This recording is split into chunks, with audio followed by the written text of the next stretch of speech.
Hello, my friends, and welcome to my segment of the premiere of Pouring from Coast to Coast. My name is Jeszeck, and welcome to any of you who are new to my channel. Tonight I'm going to be pouring what I consider kind of my signature pour. It's a ring and ribbon pour, and I use a polyacrylic recipe. I will detail it down below in the description box and also link a video to how I mix a big batch of it if you're interested. Let me show you the dried result of the last one I did. I've not yet varnished it, but you can see how the polyacrylic mix maintains the lines nice and crisply, and you don't get a lot of blending of color, and I'm really pretty happy with it. I've tried other recipes. To me, to get the look I like, the polyacrylic mix is the way to go. So let's see how we do tonight with these colors. I've got Payne's Gray, a Dioxazine purple, and then I mixed some white and added a little bit of that for kind of a lilac color. White, and then this is an Arteza Pearl Olive Green. So, keeping it simple. No custom colors to speak of except the light purple. And here we go.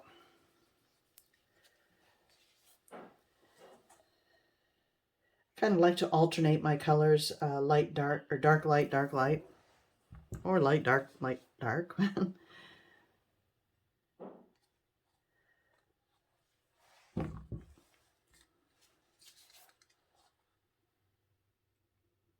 As you know, there's no rules to fluid art, but it's just something I'm used to doing and I like doing.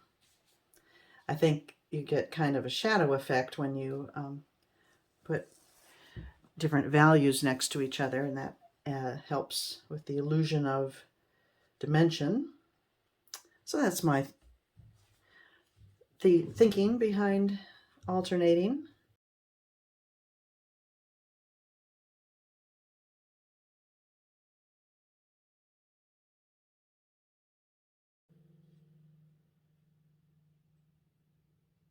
Okay.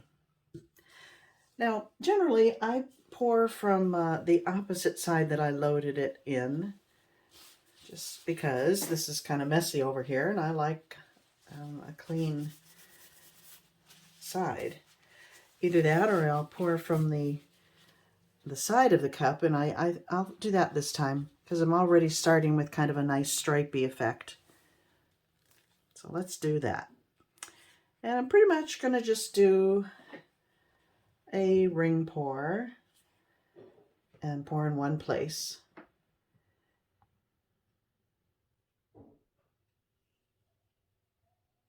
But I will rotate my wrist a little bit. I love doing a traveling ring pour, but if I'm going to be adding ribbons, it's just too busy. You don't need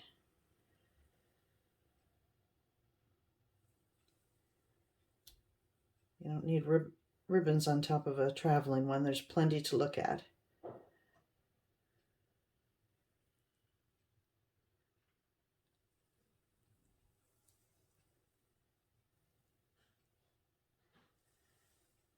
Okay, and before I run out of paint in the cup completely, I like to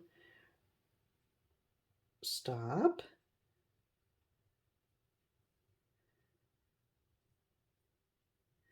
and run some large ribbons across there before I tilt. So here we go.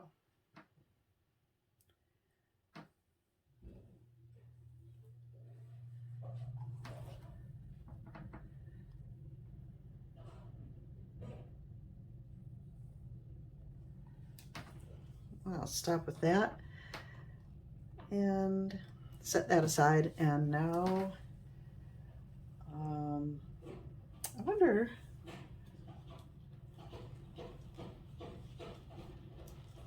I have some paint that I could use for a flow extender. It's been sitting around a while though. I don't know if it's still viable.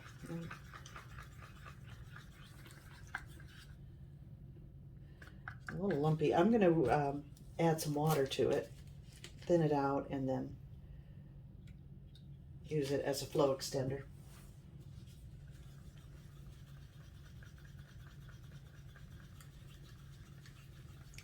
Because I like what's going on here. Kind of like to keep that if I can. So let's see.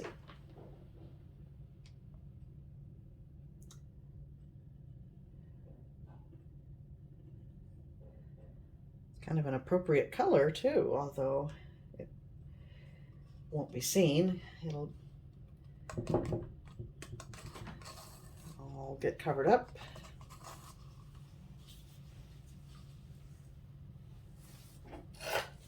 Grab a palette knife and kind of smooth that out. A lump there. We're trying to keep our videos to under 15 minutes, so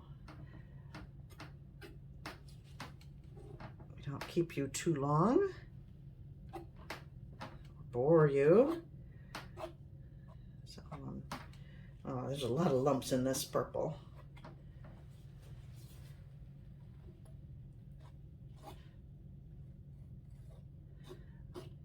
Switch to my right hand. I'm left-handed. I'm very left-handed.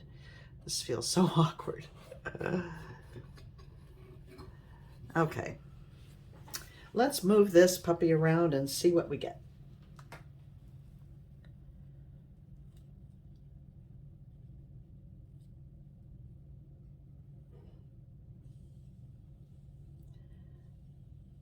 Don't worry about composition too much at this stage. I just want to kind of get coverage all over the canvas.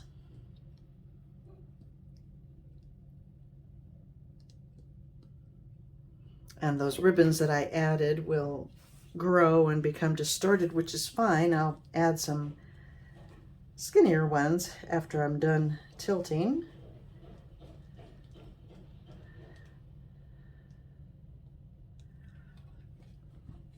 I like the way that looks.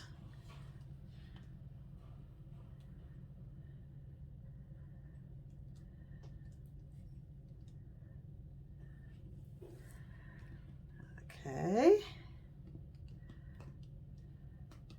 I don't think I've done this color combo before.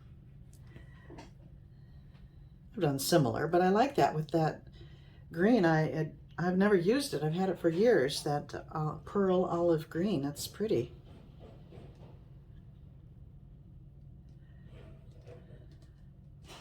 I've just got this one little corner to go.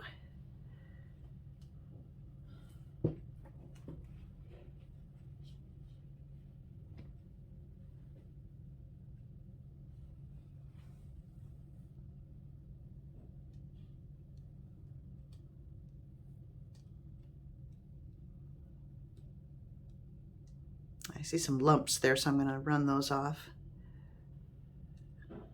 There we go.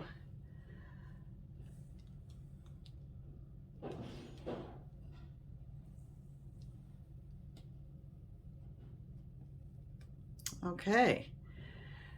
Now,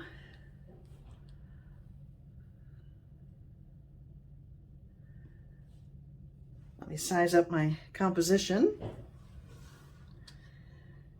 Kind of wonky, but I like to have the center of the ring out of the center. It's just a better composition-wise if you than leaving it right in the middle. Although I'm going to move it a little bit over because I want to stretch out this area. I like that a lot. Okay, so I'm done with I'm done with tilting. Now, I'm going to take my gloves off so I won't be tempted to tilt anymore. And I'm going to add some white to what remains on my cup there. because the white, do you see how I have a bunch of colors in these ribbons, which I really like, but the white has kind of disappeared, and that will really help add dimension.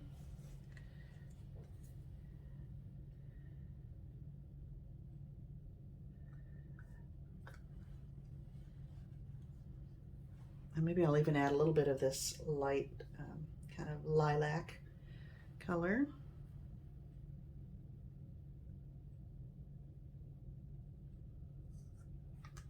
All right, now I figure out where I want to add ribbons, and I'm gonna kind of, I think I need some going in this direction. I kind of like to mimic what I've got, but more controlled now because I won't be tilting anymore. So I'm gonna go like here.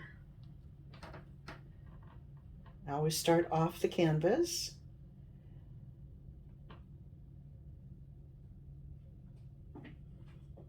Okay, I like that. I like to crisscross. So crisscross there. No, I think I need something going here, or maybe here.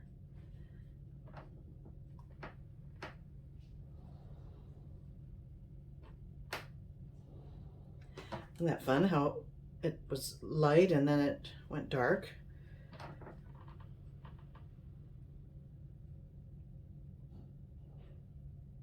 And back to light. Okay. I think I feel like I need something going that way, and then I'll call it quits. One more. So now when you go fast, you get skinny lines. And when I go a little slower, the lines are thicker. So I think I want to try to get,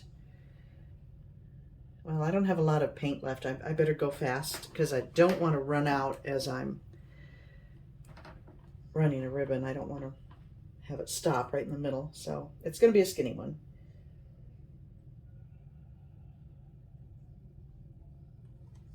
And that's it.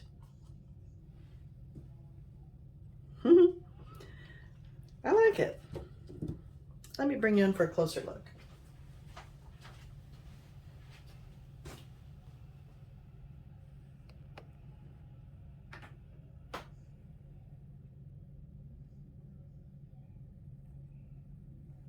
And those lines will stay pretty much as you see them when it's dry. I'll show you on the next time I do a ring and ribbon, I'll show you the dried results.